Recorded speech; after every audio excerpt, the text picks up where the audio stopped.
지난주에 이어서 우리가 오늘 또 가족이란 무엇인가에 대해서 이제 두 번째를 오늘 할 건데요. 우리가 가족이라고 하는 것은 하나님과의 언약 관계입니다. 하나님과의 언약 관계인데 오늘은 그 가족 언약 관계에서 나타나는 특징에 대해서 한번 알아보겠습니다. 그러니까 가족이라고 하는 것은 하나님께서 세상을 창조하시고 한 가지 우리가 의문되는 것은 그 다음에 어떤 집단 체제를 만드실 때에 국가나 또 사회나 교회나 이런 신앙의 제도보다는 가족이라고 하는 공동체를 왜 먼저 이렇게 가족을 만드셨을까에 대해서 우리가 지난 주에 알아보았습니다. 근데 그 이유는 가족이라고 하는 공동체를 하나님께서 어떤 다른 공동체보다도 먼저 만드신 이유는 그것은 간단합니다. 인간의 삶의 시작이 가족이기 때문에 그러는 것이에요. 가족이라고 하는 것은 인간이 가져야 할 가장 기본적이고 기초적인 시작이기 때문에 그 시작이라고 하는 조건이 가족이라고 하는 의미가 있는 것입니다. 모든 것의 기본적인 출발지가 가족이기 때문에 그런 거죠. 예. 가족 하면 어떤 이들은 이렇게 말합니다. 가족을 생각할 때에 물질적이고 또 육체적이며 그러니까 입고 먹고 자는 의식주의 욕구를 충족시키기 위한 것이 가족이다 이렇게 얘기를 합니다. 여러분 어떻게 생각하십니까?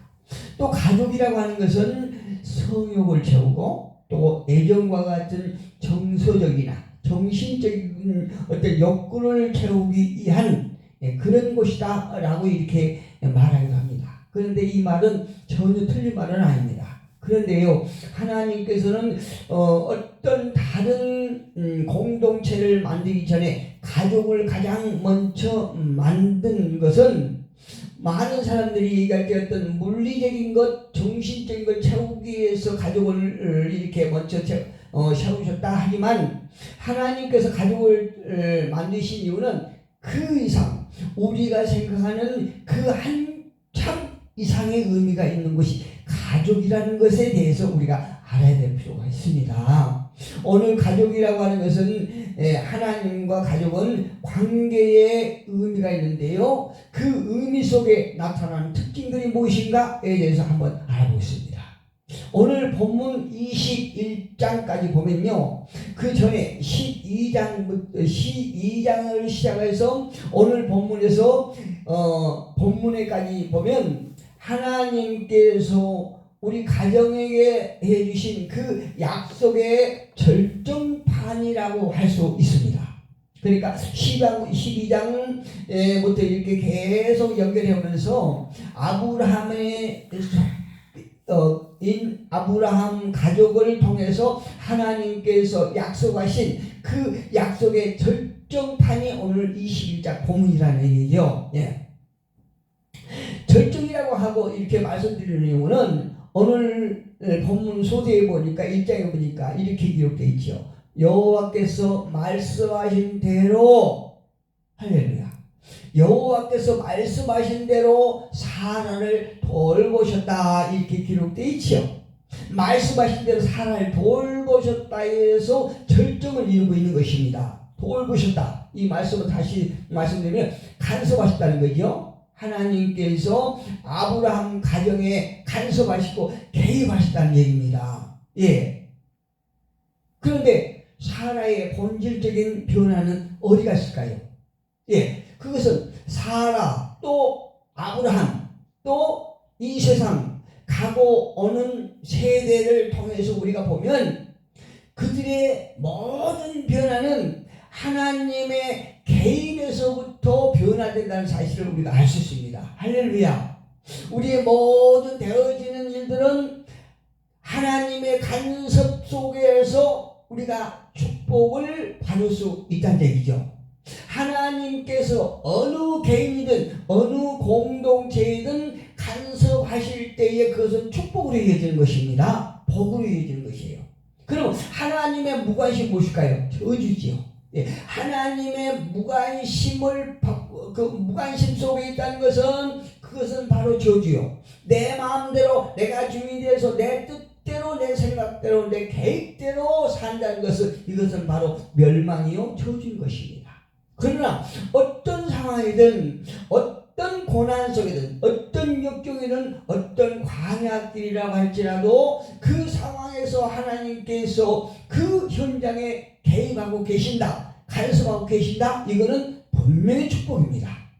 어떠한 환난 속에서도 하나님께서 그 환난 가운데 함께 하시고 간섭하시면 그 간섭이 복으로 이어진다는 얘기죠. 할렐루야. 여러분 그렇게 믿으십니까? 다시 말씀드리면 사람의 노력이나 능력이 아니라 하나님께서 우리의 삶 속에 개입하시는 진짜 하나님의 성품다운 변화가 일어난다, 이 말씀이거든요.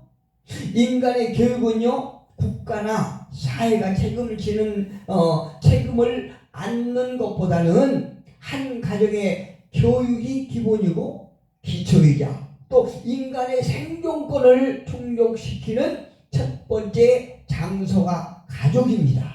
가정이에요. 이 가정을 통하여 하나님께서 간섭하실 때 가정은 놀라운 변화가 일어난 것입니다. 어떤 변화일까요?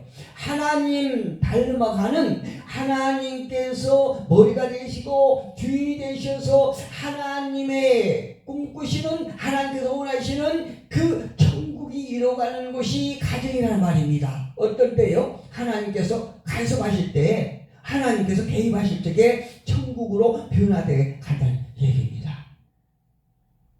이와 같은 간섭의 시작은 하나님께서 주신 제도를 통하여 복을 주십니다. 하나님께서 복을 주시죠.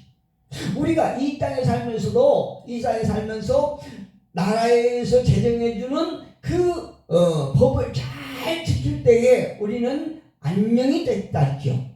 역시 하나님께서 가정을 세우시고 가정해 주신 그 제도를 우리가 잘 지킬 때에 그 가정을 통해서 하나님은 그 가정에 변화를 주시고 그 변화를 통해서 복을 주시고 그 복이 바로 하나님을 섬기고 또한 이 땅에서 윤택함을 우리가 누릴 수 있는 복이 그 가정에 임하게 된다, 이 말씀이거든요.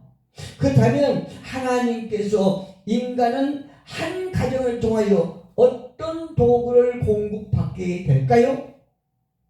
이것은 생존에 필요한 필수품을 지원받는데요. 부모 형제를 통해서 사회의 공동체에 적응하는 방법, 이것이 도구예요.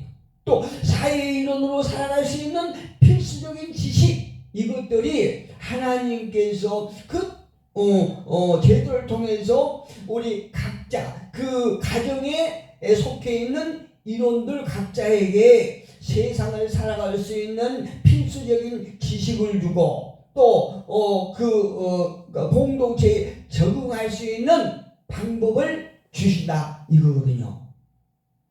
그 지원이 구체적으로 얘기하면요, 애정에 대한 지원이에요. 정서적으로 정신적으로 한 인간에게 필요한 지원이 애정적인 지원이거든요. 이게 사랑이에요. 하나님의 사랑이거든요. 그리고 정체성의 지원, 이거는 무엇입니까? 삶의 의미와 목적들을 받는 얘기입니다. 우리가 세상을 살아가면서 인간으로 태어나서 이 땅에 보내심을 받고 우리가 살아가는 목적이 분명할 때에 바로 내가 어떤 존재인가, 나의 정체성을 제대로 깨달을 적에 우리는 그 목적이 분명한 것이고요, 살아갈 목적, 살아갈 의미가 우리에게 분명한 것입니다. 이게 얼마나 중요한 거예요. 우리 인간 다 그럴까요? 그렇지 않습니다. 많은 사람들이 내가 살아가는 목적을 알지 못하고요, 내가 살아가고 있는 그 의미를 깨닫지 못하고 그냥 방황하면서 이렇게 살아가는 사람들이 굉장히 많다는 얘기예요. 우리 인간이 그냥 이 땅에 보내심을 받고 그럭저럭 살다가 가는 이런 존재가 절대 아니란 말입니다. 왜요? 우리는 인간은 영적인 존재요, 영적인 존재로서 말을 하는 고등종어 동물이거든요. 그래서 하나님 닮은 이런 영적 존재이기 때문에 그냥 우리가 무신교 이렇게 어떤 육신의 부모를 통해서 이 땅에 와서 어느 정도 살다가 사라지는 이런 무의미한 존재가 전혀 아니라는 얘기입니다. 그래서 가정이 무너진다는 것은 인간의 생존권을 휩뜨게 할 것이 무너진다는 것이고요. 아까 말씀드렸죠? 가정이라고 하는 것은 우리 인간의 가장 기본적이고 기초적인 출발지라고 말씀드렸죠. 그런데 그 가정이 잘못되면 출발 지점이 우리가 흐트러지기 때문에 그 사람의 삶이 굉장히 굽게 됩니다. 그래서 우리가 이 땅에서 어떤 사회의 일원으로서 살아가면서 우리가 생존권을 휩뜨겨야 될 이런 장소가 무너진다는 것이 가정이 무너진다는 얘기가 똑같은 것입니다. 인간의 생존 그 자체를 흔들어버린 것과 같은 것이에요. 무엇이요? 가정이 무너진다 하면 가정이 이렇게 중요한 것이에요. 정말 중요한 겁니다. 그렇다면 성경은 가족에 대해서 어떻게 설명하고 있을까요? 성경은 말하기를 하나님과 이스라엘의 관계에서 가족 관계에 대한 기초를 발견할 수 있습니다. 우리가요. 또 예수님과 교회의 관계를 통하여 부부 관계의 근본 원리를 우리가 찾을 수 있습니다. 여러분 깨달으신가요? 다시 말씀드리면 하나님과 이스라엘의 관계를 통해서 가족 관계에 대한 그 기초를 발견할 수 있고, 또 한 가지는 예수님과 교회의 관계를 통해서 부부 관계의 근본 원리를 우리가 깨달을 수 있다는 얘기거든요. 그렇다면 이 두 관계를 지배하는 근본 원리는 무엇일까요? 하나님과 이스라엘에서 보여주는 언약 관계예요. 할렐루야. 하나님께서는요, 이스라엘의 관계에서 사랑하는 아버지와 자녀 관계로 당신을 계시해 주고 계십니다. 나타내 주고 계신다는 얘기죠. 제가 얼마 전에 제 생일 때 우리 가족이 외식을 했는데요. 그 외식을 하면서 우리 딸에게 물어봤어요. 우리 딸에게 너는 하나님을 어떤 분이라고 생각하냐 이렇게 물어봤더니 망설임 없이 하나님은 두려운 하나님이야. 제가 그 말을 듣고 깜짝 놀랐어요. 여러분, 내 자식이 하나님을 두려운 하나님이라고 생각하는 것은요, 그 문제가 어디가 있냐면은 저에게 문제가 엄청 있다는 얘기입니다. 저도 그거를 이제 나중에 깨달은 거지만요, 하나님은 절대 두려운 하나님이 아니세요. 물론 하나님은 공의의 하나님이시지만 그렇다고 해서 그 자녀를 막 후드러 패고 자녀를 저주하고 하는 그런 부모는 없지 않습니까? 그런데 왜 하나님의 자녀라고 하는 우리가 하나님을 두려운 하나님이라고 인식할까요? 거기에는 그 부모, 특히 그 아버지를 통해서 하나님에 대한 그 성품이 그대로 딱 반영되는 것이에요. 여러분 어떻게 생각하십니까? 하나님을 두려운 하나님이라고 생각하십니까? 그렇다면 여러분이 하나님을 생각하시기 전에 여러분 아버지가 어떤 분이라는 걸 인식하셔야 됩니다. 우리 아이가 그 하나님을 두려운 하나님이라고 이렇게 딱 생각했을 때에 바로 그 육신의 아버지가 본인에게 두려운 그 이미지가 딱 각인됐다는 것을 알 수 있어요. 그래서 제가 그 말을 듣고 아주 충격을 받았습니다. 왜 그럴까요?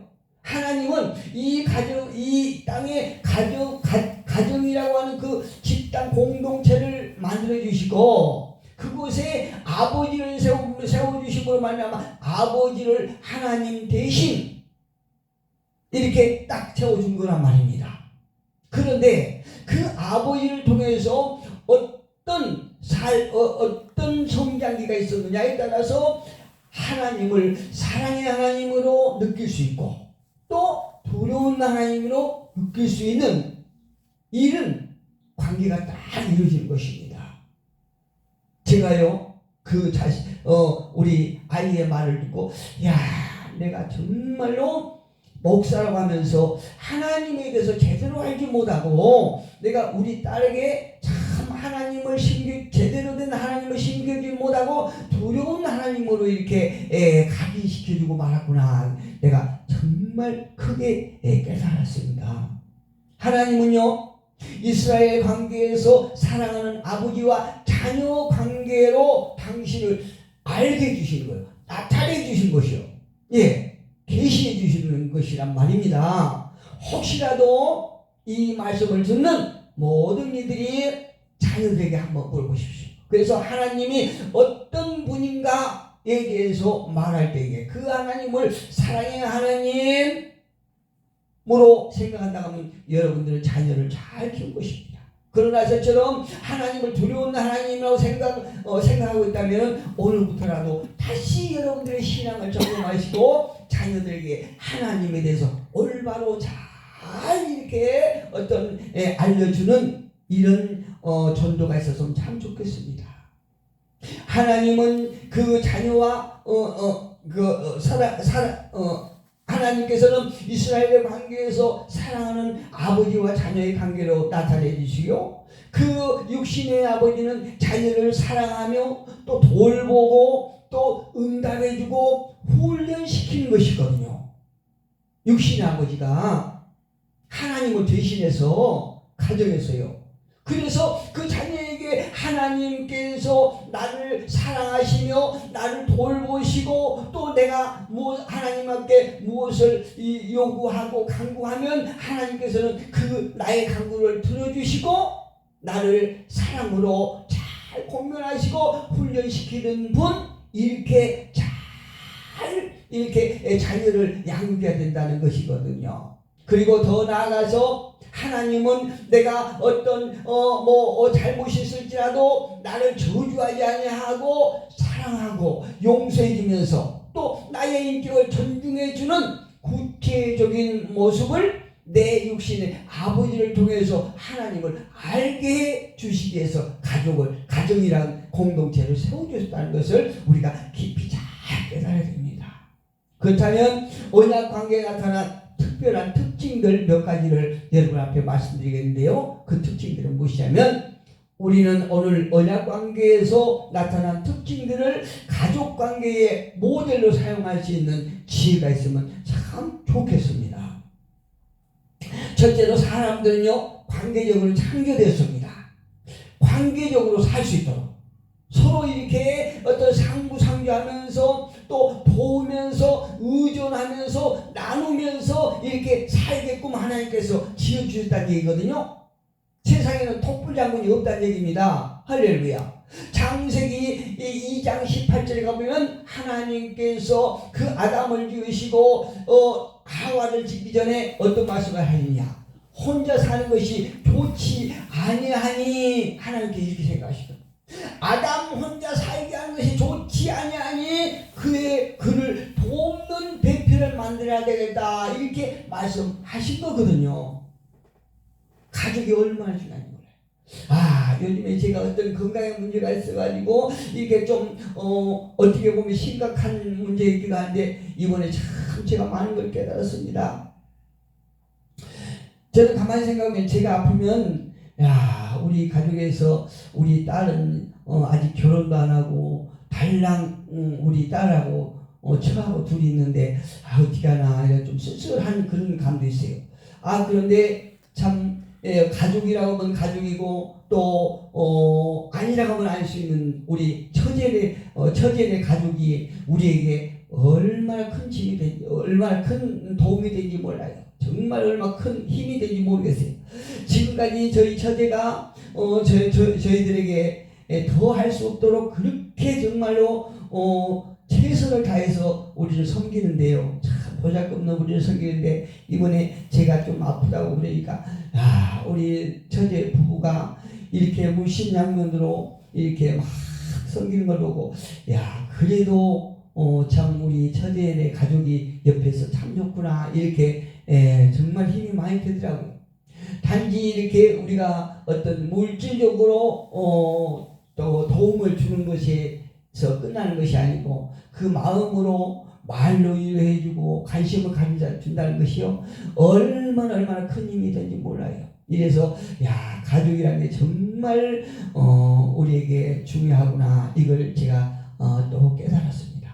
이렇게 가족이라고 하는 관계를 연구하는 레이 앤더슨이라고 하는 사람은요 어떤 말을 했냐면은 사람은 공동체 속에서만 참 인간이 된다. 할렐루야.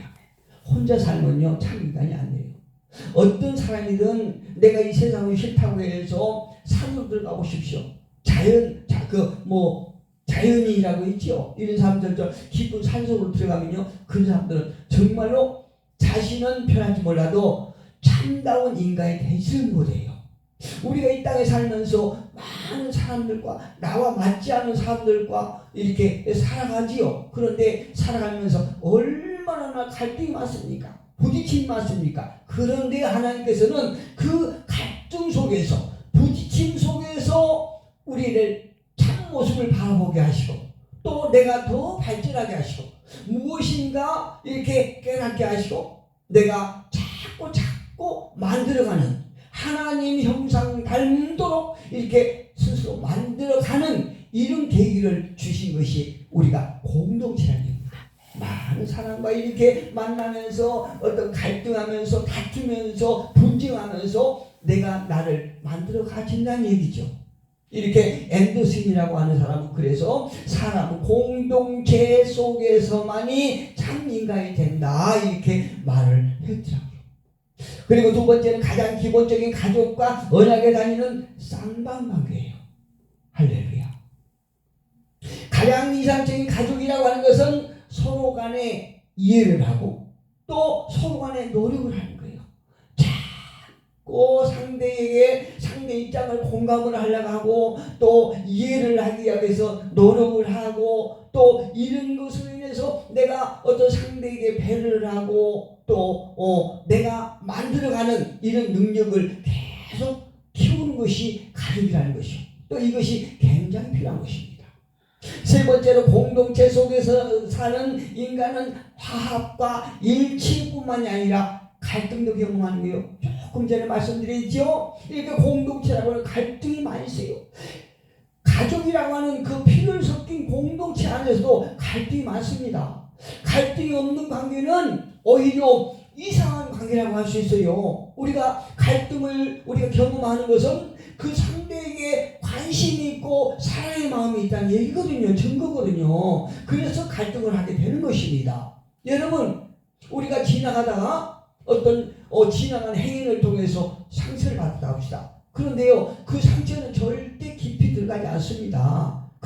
그런데 가족관계 또 어떤 아주 가까운 사이에 어떤 말과 행동으로 해서 상처를 받게 되거든요. 그거는 서로 믿고 살아가는 관계에서 상처를 받는 것이에요. 그런데 상처를 받으면서 우리가 또 성숙해진다는 사실을 우리는 믿으셔야 됩니다. 깨달으셔야 돼요. 그 다음에 언약관계에서는 언약관계에서 사는 자는 반드시 서로를 용서하면서 용서를 받으면서 살아가는 것이 생명의 공동체인 것입니다. 용서하면서 또 내가 잘못했던 것, 상대에게 상처 주었던 것, 이런 것들을 용서받으면서 살아가는 공동체가 가족이라는 얘기죠. 그 다음에 한번 보면 연합관계에 사는 사람들은 서로 간에 결속관계를 받아들여야 하는 것입니다. 서로 간에 간섭하고 잔소리하는 이유가 있겠지요. 사랑하기 때문에 그런 거예요. 관심이 있기 때문에 그런 것이요. 무관심하다 보면 왜 그 말을 하고 잔소리를 하겠습니까? 그렇기 때문에 우리는 그런 것을 잘 깨달아야 되는 것이요. 그 다음에 언약관계에 사는 사람들은 관계의 형태 또 질서를 유지하는 법을 잘 알아야 되는 거예요. 그래서 우리가 인간이 사회에 나와서 이런 것을 우리가 잘 활용하기 위해서 가정의 훈련이 필요하다는 얘기입니다. 마지막으로 7번째 보면 언약관계에 사는 사람들은 과거의 기억을 가지고 사는 것이에요.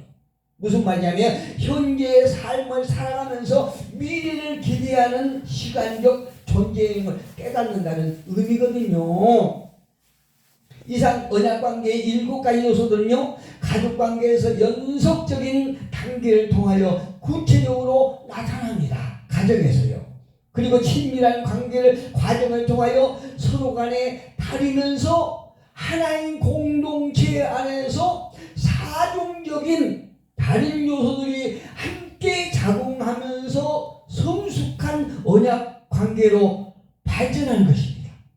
여러분, 옛말에 좋은 것은 좋을 때는 남이요 구준이 되는 형제란 말이 있지요. 여러분, 가족이 얼마나 중요한지 여러분 잘 명심하시고 가족에서 성공하셔야 됩니다.